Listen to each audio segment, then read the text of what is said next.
ఇదేంటి భయ్యా, ఎన్టీఆర్ అన్న ఏకంగా 7 బ్లాక్ బస్టర్ మూవీస్ని మిస్ చేసుకున్నారు. అవేంటో ఈ వీడియోలో చూద్దాం. ఇందులో ఫస్ట్ మూవీ అయితే తన ఫ్యాన్స్ కోసం రిజెక్ట్ చేశారు. నెంబర్ 7 ఆర్య. సుకుమార్ గారు డైరెక్ట్ చేసిన ఈ మూవీని అల్లు అర్జున్ అన్న కన్నా ముందే ఎన్టీఆర్ అన్నకి చెప్పారు. కానీ ఎన్టీఆర్ అన్నకి లవ్ రోల్స్ సెట్ అవ్వవని, అలాగే ఆ టైంలో ఎన్టీఆర్ అన్న చాలా లావుగా ఉన్నారని ఈ మూవీని రిజెక్ట్ చేశారు. నెంబర్ 6 భద్ర. బోయపాటి గారు డైరెక్ట్ చేసిన ఈ మూవీని ముందుగా ఎన్టీఆర్ అన్నకి చెప్పారు. కానీ ఎన్టీఆర్ అన్నకి డేట్స్ కుదరకపోవడంతో ఈ మూవీని అయితే క్యాన్సిల్ చేశారు. Number 5 kick. రవితేజ అన్న హీరోగా యాక్ట్ చేసిన ఈ మూవీని ముందుగా ఎన్టీఆర్ అన్నకి అనుకున్నారు. కానీ ఎన్టీఆర్ అన్నకి ఈ స్టోరీ పైన నమ్మకం లేకపోవడంతో మూవీని అయితే రిజెక్ట్ చేశారు. కానీ తర్వాత మూవీ రిలీజ్ అయ్యాక మూవీ అయితే బ్లాక్ బస్టర్ కొట్టింది.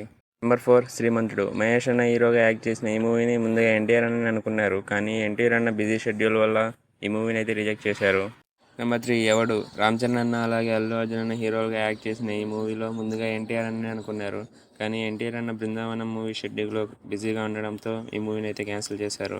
Number 2 Raja the great. Anil Ravipudi గారు ముందుగా ఈ స్టోరీని ఎన్టీఆర్ అన్నకి అయితే చెప్పారు. కానీ ఎన్టీఆర్ అన్న నుంచి ఏమాత్రం రెస్పాన్స్ రాకపోవడంతో మూవీని రవితేజ అన్నతో తీశారు.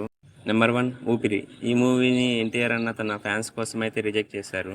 మ్యాటర్ ఏంటంటే ఈ మూవీలో ఒక సీన్లో ఎన్టీఆర్ అన్న నాగార్జున గారి కాల్ని పట్టుకోవాల్సి ఉంటుంది. ఆ సీన్ని చూస్తే ఫ్యాన్స్ అందరూ ఫీల్ అవుతారని ఈ మూవీని అయితే రిజెక్ట్ చేశారు.